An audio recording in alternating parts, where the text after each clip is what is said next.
Well, you know, this is the initial stages of the process for TTI, but they do a lot of research for TxDOT, and we're glad to see that they're looking at this. You know, as we've looked at energy impacted funds over the last couple of years, it's very broad in nature how TxDOT has addressed some of those issues. It's been primarily about pavement indexes. And, you know, in the energy impacted areas, we realize that it's a little more complicated than that, that there are intense impacts in the intense areas of activity, and those are very small areas. Those issues that they face aren't just pavement indexes. I mean, that's something that we see across the board, and it's an easy thing to measure, but there are capacity constraints that occur because of rapid growth in what are oftentimes very immature infrastructure systems. And there's a lot of it from that perspective that TxDOT hasn't been able to address or really work on. And what we see here in the Permian Basin isn't the pavement issues, it's not the maintenance issues, it's the safety issues. So I think you're going to need some professional work and study, data collection, and to put a little engineering and science to it if you're really going to address those problems. And what we know is that ultimately there are 15 counties in the state of Texas that produce 51% of all the energy. There's 38 counties that produce 75% of all the energy. It's a very, very limited market. There are not that big of areas. There are clusters around the state that are seeing that real activity, but the problems they're seeing are real. And we're going to have to get beyond, you know, just simple distribution formulas that we've looked at in the past and really put an engineering eye to it to develop actual solutions. Okay, and so do you feel, you know, you guys will get some solution or some ideas? This is what this whole thing is about, brainstorming, right? Well, I think part of what it is to get input from these local communities, and there's certainly the opportunity there. But I think the big part of it is that ultimately you're bringing in the type of professional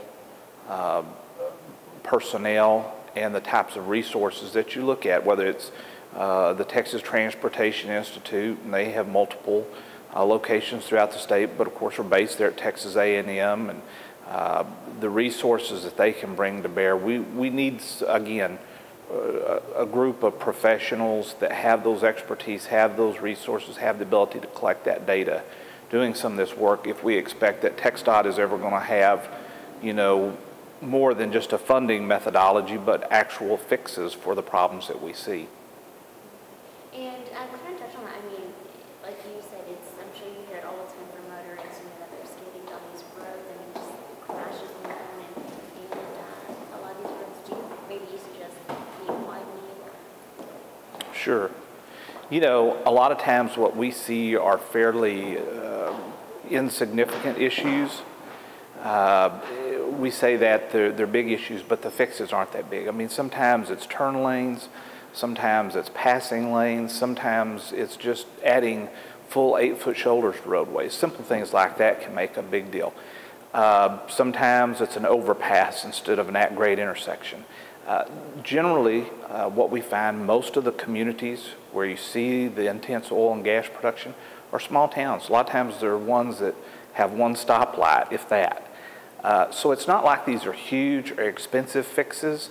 A lot of times they can be very simple things that can do a lot of good at improving safety from the perspective of cutting fatalities or crashes.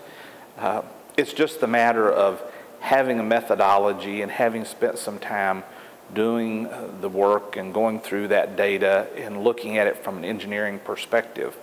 Again, the state, I think, you know, in the past has gotten money for energy impacted areas, but it's been a matter of, well, we've got 254 counties. How do we distribute this? And it becomes a matter of trying to come a methodology or a funding formula that you can spread it out where everybody gets a little something so that nobody's left out. And that's fine and dandy. I understand that and that situation. But again, ultimately, if the real agenda is to fix those problems, you've got to burrow down a little bit deeper, and you've got to do the research and the engineering necessary. So again, having a group like TTI who does a lot of research for the state already, to be looking specifically at this area, I think ultimately at the end of the day that's positive, and hopefully sooner than later.